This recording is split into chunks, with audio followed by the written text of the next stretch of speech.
Middlesbrough host Aston Villa in the first leg of their playoff semi-final on Saturday, with the return game taking place at Villa Park 3 days later.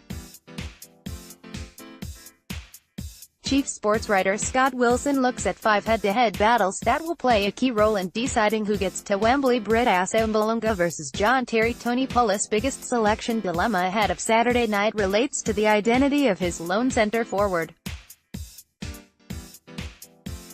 Patrick Bamford's injury could not have come at a worse time for the striker, with Britt Assombalonga replacing him at Derby and scoring in successive games. Assombalonga started Saturday's 2-2 draw at Ipswich, and is expected to get the nod against Villa. Will he be able to get much change out of John Terry?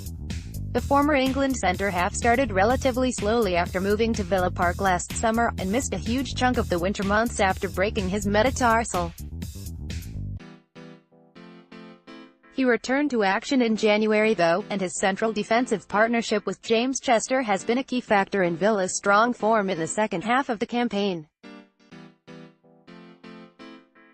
With his vast big-game experience with England and Chelsea, Terry will not be fazed by the prospect of a playoff semi-final.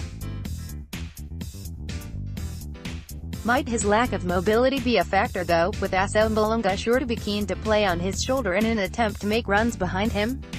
Boro did not boast a plethora of goal-scoring options, so Assombalonga's performance is likely to be crucial. Outpacing Terry looks to be his best bet of making an impact. Adama Traoré versus Neil Taylor. Adama Traoré spent 12 months as an Aston Villa player, but a combination of Tim Sherwood, Remy Gard and Eric Black restricted his involvement to just 11 substitute appearances in the league and a solitary start in the League Cup. Villa couldn't wait to get the Spaniard through the exit door when Boro came calling. One imagines they're kicking themselves now. Like the music executive who refused to sign the Beatles, the Villa hierarchy must have watched Traoré's performances this season with a combination of amazement and regret.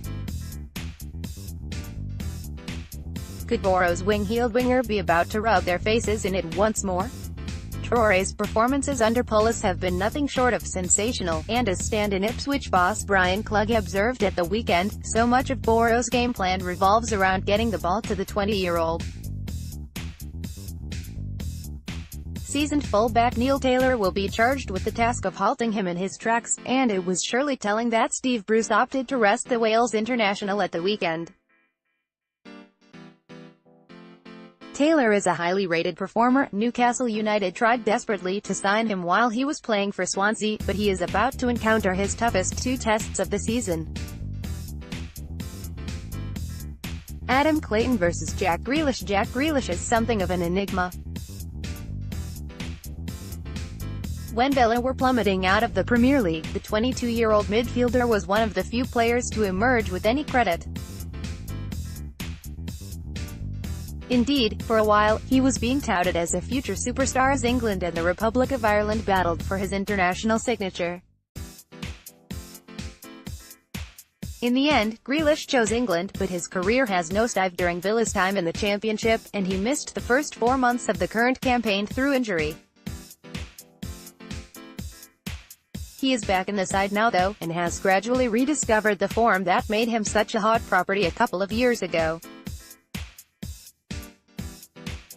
Villa boast a high-class midfield, with Robert Snodgrass, Glenn Whelan and Conor Auriane all bringing something to the table, but it is Grealish that provides the X-factor. Will Adam Clayton be able to contain him from his position at the base of Boro's midfield? Clayton got the nod over Grant Leadbitter at Ipswich, and has been preferred to Boro's club captain in each of the last 4 games. He is likely to start on Saturday, and boasts greater mobility than his fellow midfielder. He will need it to keep Grealish in check. Daniel Ayala versus Lewis Grabban. Lewis Grabban started the season playing for a team that will be in League One next season. He could end it by firing a different club into the Premier League. The fact he is in the top 3 goal scorers for both speaks volumes for his attacking ability. Graben scored 12 league goals for Sunderland in the first half of the season, a hugely impressive tally given the Black Cats' struggles at the foot of the table. He forced his way out of the Stadium of Light in January, and has added another 8 championship goals since signing for Villa. Scott Hogan started Villa's weekend dead rubber at Millwall, but Graben will almost certainly return to the side to face Boro. The Bournemouth loanee is similar to Assombalonga in that he is a striker who comes alive in the penalty box.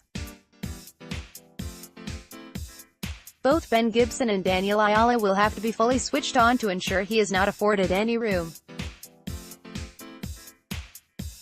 Ayala tends to be the defender that sticks closest to a lone striker, and while the Spaniard is likely to outperform Graben in the air, he will have to prove he can be as effective when the ball is on the ground.